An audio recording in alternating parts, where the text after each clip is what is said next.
নদিয়ার মধ্যে ভারত বাংলাদেশ যে সীমান্ত এলাকা রয়েছে তার মধ্যে এরকম যে ফেন্সিং রয়েছে, কাঁটাতার রয়েছে, প্রায় পুরোটাই থাকলেও প্রায় 8 কিলোমিটার জায়গা যেটা হচ্ছে চিন্তা বাড়িয়েছে যে 8 কিলোমিটার জায়গায় ফেন্সিং নেই এবং সেক্ষেত্রে সেখান থেকে কিন্তু অনুপ্রবেশকারীরা তারা অনেকটাই বাংলাদেশ থেকে ভারতবর্ষের যে সীমান্ত সেখানে চলে আসছে এবং এক্ষেত্রে কিন্তু ইতিমধ্যে অনেককেই ধরপাকড় করা হয়েছে এবং সেই ধরপাকড় করতে গিয়ে যে চাঞ্চল্যকর তথ্য উঠে আসছে পুলিশের কাছে সেটি হচ্ছে যাদেরকে গ্রেপ্তার করা হচ্ছে তারা বাংলাদেশ থেকে এদেশে আসছেন এবং শুধু আসছেনই না, আসার পরবর্তীকালে একেবারে ভোটার কার্ড, আধার কার্ড সেটাও বানিয়ে নিচ্ছে।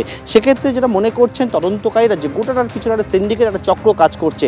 কিভাবে কাজ করছে? কেউ বাংলাদেশ থেকে এদেশে আসার পরবর্তীকালে যেমন গোটাটা একটা প্যাকেজ সিস্টেম হচ্ছে এবং সেই প্যাকেজ সিস্টেমে একেবারে কিন্তু কেউ মা বা বাবা সেজে নিচ্ছে এবং সেজে নিয়ে সে বলছে যে এই যিনি এসছেন তার মা বা বাবা হয় এবং তার ভোটার কার্ড, আধার কার্ডের জন্য অ্যাপ্লাই করা হচ্ছে এবং তার পরবর্তীকালে কিন্তু ভারতীয় নাগরিক সে হয়ে যাচ্ছে।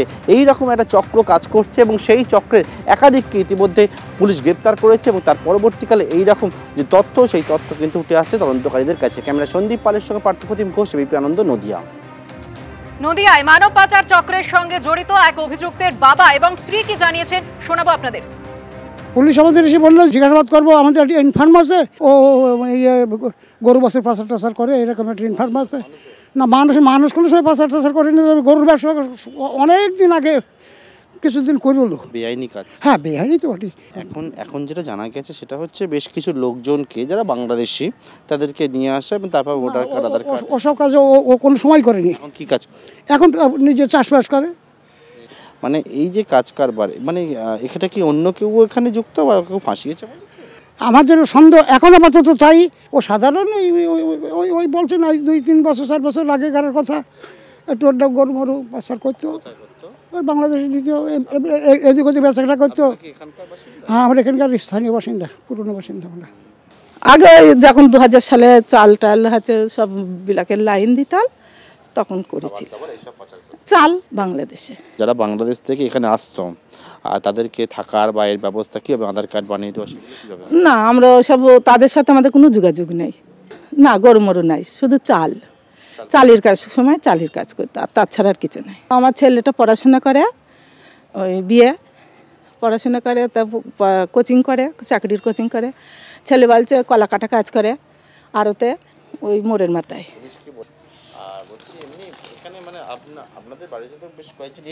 ছিল তো কারা? না, কেউ আসেনি, শুধু ওই পুলিশরা এসেছিল, আর কেউ আসেনি। এ নিয়ে রানাঘাট উত্তর পূর্বের বিজেপি বিধায়ক অসীম বিশ্বাসের কি প্রতিক্রিয়া দেখুন। পার বাংলা থেকে মুসলিম অনুপ্রবেশ এবং যারা জঙ্গি জেহাদি, বাংলা আনসারি টিমের লোক, লস্করি তৈবা, একাধিক জঙ্গি সংগঠনের সঙ্গে যুক্ত, যারা রাষ্ট্রদ্রোহী মামলায় বাংলাদেশে বন্দী ছিল, ইউনিস আসার পরে তারা ছাড়া পেয়েছে। তারা এখন কি করছে, রীতিমতন মোটা টাকার বিনিময়ে এখানকার শাসক দল তৃণমূল কংগ্রেসের নেতারা এখানে আসার পর তাদের নাম টাম পাল্টিয়ে দিয়ে 50,000, 1 লাখ, 1.5 লাখ টাকা নিয়ে তাদের ভোটার তালিকায় নাম এবং তাদের আধার কার্ড ইত্যাদি ইত্যাদি করার পরে তারা বিভিন্ন রাজ্যে, দুবাই, সৌদি, পাকিস্তান, কাউকে মা বাবা সাজিয়ে নিয়ে এখানকার লোকাল বিডিওর যারা আধিকারিকরা আছে তাদের টাকা পয়সা দিয়ে তাদেরকে ভোটার তালিকায় নাম তুলে দিচ্ছে। কোনো একজনের থেকে 2 কাঠা জমি নিয়ে বসবাস করছে, বাংলাদেশও বাড়ি, এখানেও বিয়ে করছে, বাংলাদেশেও বিয়ে করছে। অর্থাৎ জনবিন্যাস এবং রাষ্ট্রদ্রোহী কাজের সঙ্গে তারা যে যুক্ত রয়েছে এবং বর্ডারের এলাকার মানুষ, আমরা পশ্চিমবঙ্গের মানুষ ভীষণভাবে শঙ্কিত। মানব পাচারের এত বড় নেটওয়ার্ক সক্রিয় রয়েছে, পুলিশ প্রশাসনকে কিছুই জানতো না, কি বলছেন রানাঘাট পুলিশ জেলার অ্যাডিশনাল এসপি, রাখবো আপনাদের সামনে। যে মেন যে টাউট যারা দালাল চক্র আছে, এই দালাল যে আছে বলাই রয়, সাগর বিশ্বাস, হায়দার মণ্ডল আর এই আনোয়ারা বিশ্বাস, এরা ঢুকেছে বলাই রায় আর সাগর বিশ্বাসের হাত ধরে।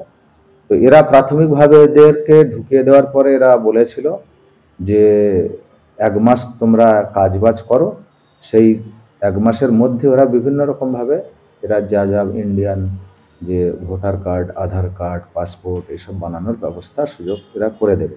সেই মোতাবেক এরা মানে যারা অভিযুক্ত যারা আছে এরা মুম্বাইতে যায়, কাজকর্ম করার পরে আবার এই আনোয়ারা বিশ্বাসের বাড়িতে ফিরে আসে।